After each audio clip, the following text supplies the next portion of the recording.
Hi guys, today I want to share my journey as a professional barber in the barber industry for the past 6 good years. From worker to CEO level, and the difficult times, the good times, the hardest time I have encountered as a professional barber, as a CEO.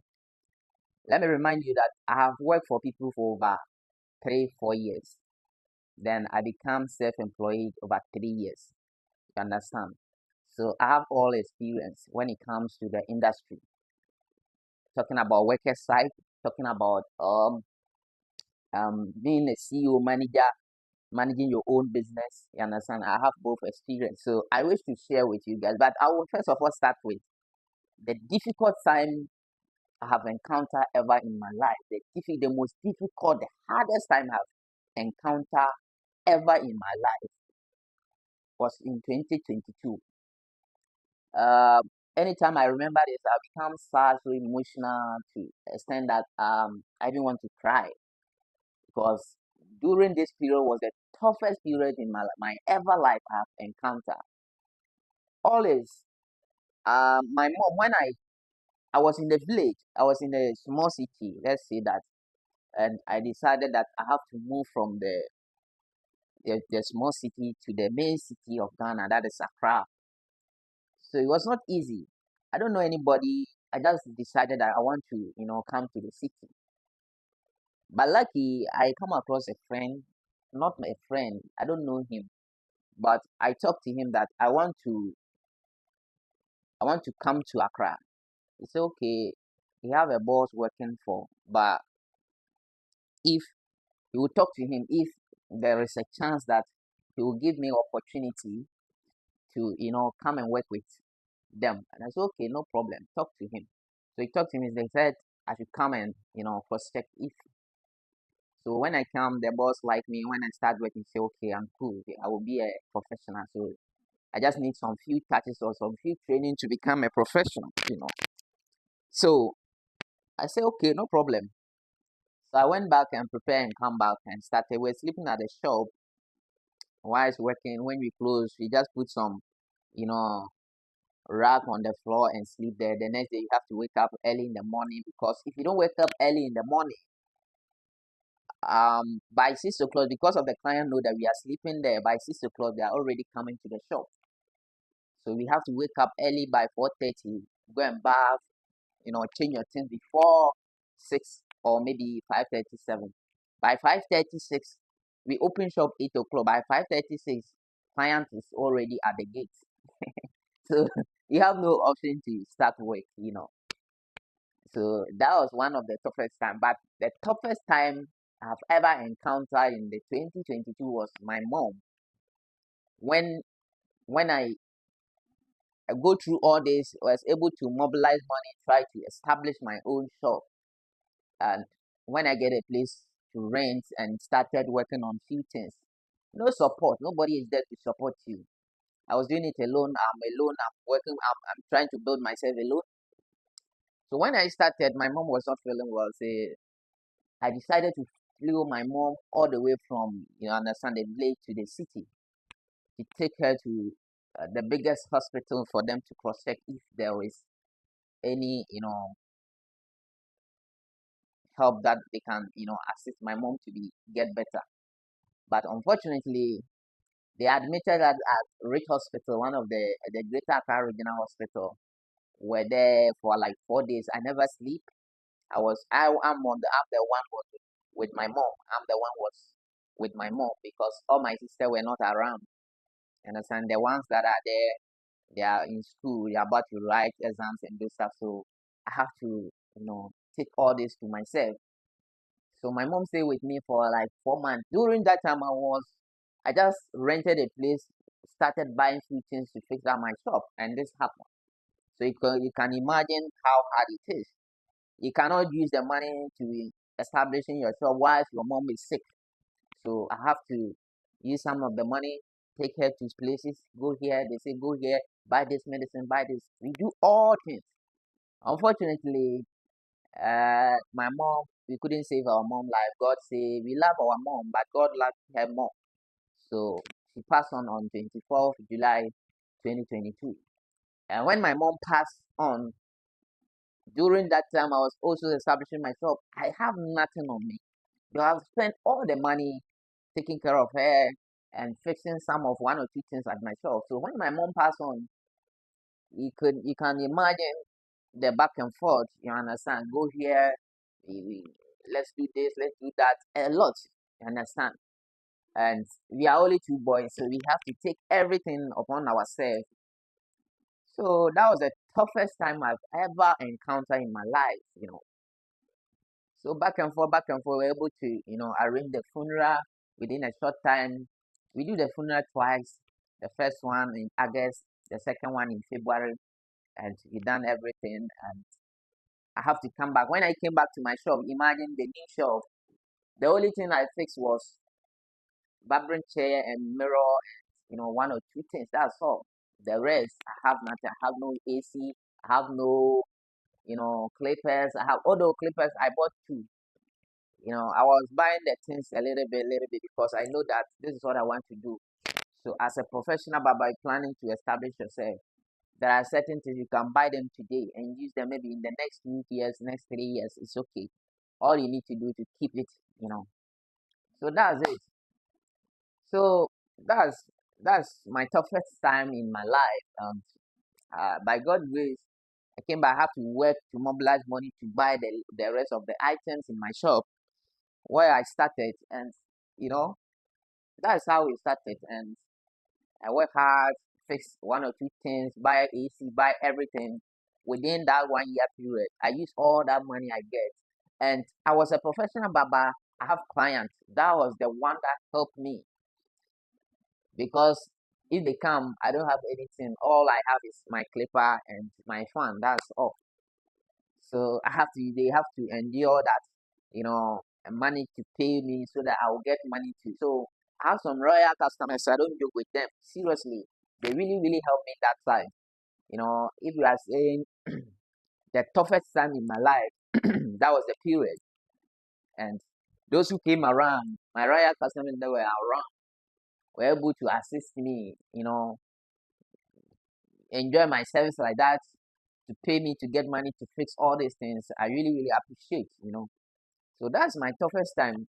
So I always advise my colleagues barbers that you can do it. If someone can do it, you can do it. Sometimes we think that the help will come from our family members, come from friends, we come from anybody. But my friend, you gonna do it yourself. It's self-determination. Once you decide that you want to do this, it is possible. You get it? So I'll encourage each and everyone out there, each and everyone, not only barbers, you understand, but I always base on barbers because I'm a professional barber and I know a lot about the barber industry. So because of that, I always want to talk about that space. You get it? Yes. I always want to talk about that space. So that's my toughest time in life. And during that time too, I was I was dating a lady. I was dating a particular lady outside the country for like 3, 4 years. And before the lady would come back to the country, she's already arranged marriage with a different man. Within that period, my mom passed away. So these are the toughest, even when I say the toughest period, these are the toughest period. That is 2022. That period, you know, from February to, you know, December, that was the toughest period in my life. But I said, oh, it's cool. I know that maybe we have differences and maybe it gets to a time you feel like if you get a new person, you are okay, and you go for the new person, I'm cool. I know I also get my own. You understand? So this is the kind of things that we've been through as a human being to strengthen ourselves, to encourage ourselves, to keep doing, to keep pushing. You get it? So that's it. So over my about me being in a relationship, sometimes it is difficult for me to find those understanding ladies to be part of me because the way I live my life, is is somehow, you know, it's somehow, but you know, it's part of life. Sometimes you come across a beautiful lady, you want to be with the person, and maybe one or two things didn't work out and you have to go your way. Understand? That doesn't mean you are not a good man or you are not a good person, but it's life. Understand? Me, I have come to learn a lot of things about this life. I don't stress myself in certain things because the moment you start stressing yourself, you are putting yourself in problems. You are putting yourself in trouble. Because I believe everybody got choices. I have my choice. You have your choice. Everybody have a choice. Maybe I can decide that this is my choice, and maybe the next day, the next year, the next month, the next time, this is my choice. It's life. You understand? People change. People change. Sometimes life, what we always want for ourselves doesn't go that way for us. Because what I want for myself, one particular girl, one single girl, one lady to be with me, love me, care about me, show love to me, and that's all. You get it? This is the life I want. But sometimes you don't go that way because your lifestyle, how you carry yourself, how you present yourself, some people think maybe you are showing up, and and that's me. I can't change. You get it? I can't change. I can only change from bad to good, but my character in me, as me myself recognize that I'm doing the right thing, I'm doing the good thing, I'm okay, everything is fine. You cannot change me. You understand? You cannot change me. So you have to accept me this way so that we move together. That's life. You understand? So, and being a CEO and being a professional barber at the same time, managing your finance, managing your shop, buy your item, everything, pay your bills and everything, it's quite a tough time. But I think working for someone, you have lesser, thinking. You don't think about certain things. So you just wake up, go to work, close, and come home, sleep. You don't think about anything else. Then the month end, your employer pay you, and you are good to go. But being a CEO, being a professional barber, at the same time you managing yourself, pay your bills, everything, it comes with a lot. You understand? You have to think how to get more clients, how to pay your bills, how to, you know, deliver a quality job, how to, fix things, how to, sometimes a little bit problems will just pop up and you have to fix it. You get it? But if you are working for someone, when something happens, let's say a bulb, something, AC repair and those stuff, you don't care. All you need to just call your boss that this and this, and they will come and fix it. You get it? But I believe everybody have to become a CEO. Everybody should try and be and experience that CEO role. It's open your mind. It give you that courage that you can do it. You get it? Give you that courage that you can do it because it's not easy, but you can do it. Is you are a human being, and I always tell myself that those who are millionaires, billionaires, and those stuff, they didn't just start one day. They started from somewhere and end up somewhere. You understand? So I always encourage my colleagues that hey, you can do it. Never give up. Never give up. And the funniest part in relationship I've ever encountered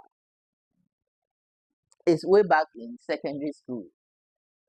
Way back in secondary school, the I would say the craziest thing I've ever done in a relationship. Craziest thing. this is this is crazy. This is mind blowing. Um, I was at those days I was dating one particular girl, and the girl introduced me to her sister. So her sister started talking to me, calling me. Sometimes she would call me on video call, the breast, everything is showing. I was like, is this lady sure that this is her real sister? So I asked her more than even 5 times, say, oh, it's my sister. Why am I asking her? She will nothing. So this lady will send me pictures. I'm unaware. I will just open on my data. I'll just see pictures, naked, this stuff, everything is showing. I was like, why? Your junior sister, boyfriend. So why are you doing this? So There was one time he planned with me that you want to, that the mind was not open like that. She planned that she wants me to surprise. She wants us to surprise her junior sister. That by then her junior sister was in secondary school, but as for in that time I was completed. So she said we should surprise her. So I she invited me to come and visit them. So when I go there, I read there before she called what do you call it? I read there before she called her junior sister to inform her that I'm here. And her junior sister came back home and we were vibing and this up. So in the night I was thinking they will even get me a place to go and sleep, maybe a guest house or something. I mean, maybe they say both of us should sleep on the bed, and I said, ah. So both of us should sleep on the bed. Not I will sleep in front or back. I will sleep in the middle of them. I was like, this is crazy. So I have no option. I say, okay, no problem. A sister wear a short nightie. Everything was showing. Sleep, having a what do you call it? That blanket on her. Use the blanket to cover me and her. That we are going to use one blanket. And I said, this is crazy. So what happened there? Only God knows. So that is the craziest thing I have ever, done in my life. You know, we didn't do anything. I beg you. We didn't. We just sleep. The next day, I wake up and come back to my home. We didn't sleep. I beg. We just used the blanket to cover ourselves. That's the craziest thing. And went back to secondary school. I used to date a particular girl. Maybe during vacation or maybe during what do you call it? During um what do you call it? Midterms. During midterms, I will not come home. I will just go straight to the lady. I will stay indoors. I've been in prison before. Yes, I'll be in the room for the whole week. I will not step out. So it's like prison. I'll be in the room.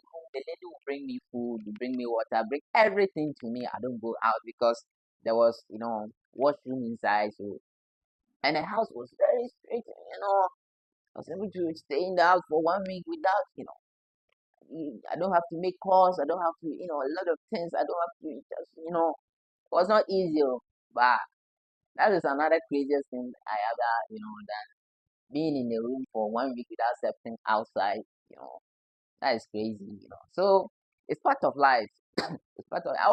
I know everybody has a story to tell, and these are some of things that if you sit down and you remember, you see that you have come a long way. Those things encourage you to, keep pushing. You understand? Yes, keep pushing. And life itself is not easy. I've stayed with a lot of people. They do me bad sometimes. I remember I stayed with one particular woman. This woman will wake me up in the early in the morning, 3 a.m. to go to farm, go and dig cassava, load it to the roadside for her to come and pick it to the market before I come back around 8, 9, above 10 before I go to class. We have been through all this. We have been through all this. You understand? But I always encourage myself that this is part of life. You understand? This is part of life. Sometimes I walk like maybe I'll walk like maybe 1 hour, 30 minutes, or maybe 2 hours before I get to my school because where we stay is very far, village, very far. So all these things strengthen us during that time. When you sit down, you remember you cannot afford to fail or you cannot afford to put your children in the same situation. So these are some of the reasons why I've not yet given birth. And yes, I'm in my late 20s. I'm in my late 20s. I'm not a kid. But I believe if I have to cross 30 plus before even settling down so that my wife and kids will enjoy life, I will do it because growing up, the situation, the kind of things we pass through, the struggle, the hardest way, the poverty, the hunger, all things together. we have been through, I don't wish it for my kids. You understand? And I don't wish it for anybody. So since I don't wish it for any my kids, I have to do my best. Struggle, push hard, work hard. You know, to put myself at the top there, so that when I give birth, my children will also, at least have a nice life. So it shouldn't be straight like my own. Although my mom was alive, my dad was alive, but I still been through a lot like someone with mom and dad is not alive. You get it? So all these things are part of life. That sometimes when you sit down and you think about all these things, you see that you have come a long way and you have to accept everything, and move on. Not that we are not good in education. Academically, I'm very good. Even when I was about to complete secondary school, I had a scholarship to further my education to, or what do you call it? One of the universities, the private university at Sinyan, Bishop Ayedepo campus, to study journalism and media studies for 2 years course. It was 3 years course. But then I wasn't having money, you know. My parents was not, all that. So when I complete SHS, when I look back, my junior sisters are in school, my junior sisters, a whole lot. Home situation was very tough. So me trying to further up my education again is going to cause a lot of problems. So I have to shun the education and find ways and meaning to struggle to support home, build my life, and I still have that dream in my head that I will surely pursue it, I will surely pursue it. Yes, because it's something that it's something that it's something that in me that I want to do for myself. I love to do it, and I know I can do it and do it very well. So it does it. It does it. So you know, I will definitely be a journalist. A journalist. I'll definitely be. So that's part of life, as you guys can see. So this is a short story about my life. If you come across this page, make sure you subscribe, you follow me for more. I have a lot for you guys. Life story, what inspired me to become a professional barber. You know, it's not easy. It's not easy, but I believe there is time for everything. You get it? The struggle you are passing through right now to get to a time, all this struggle will go off. All this struggle will turn into, inspiration, will turn into money, will turn into, freedom. Understand? So don't give up. Keep pushing. Whatever you are doing, keep pushing. But if somebody have ever told me I would come to the city of Ghana to be able to open my own shop, I will not believe it. But it is possible when times, comes. You understand? So I always believe in time. I always believe in give time a time and put on the good work. Whatever you know how to do, keep pushing. The world will want to know what you can do. You understand? This is your one Hairstylist from West Africa, Ghana. If you come across this video, make sure you follow me, subscribe to my channels, all social media platforms. Stay connected. I have a lot for you guys. Thank you so much for watching me. I love you all.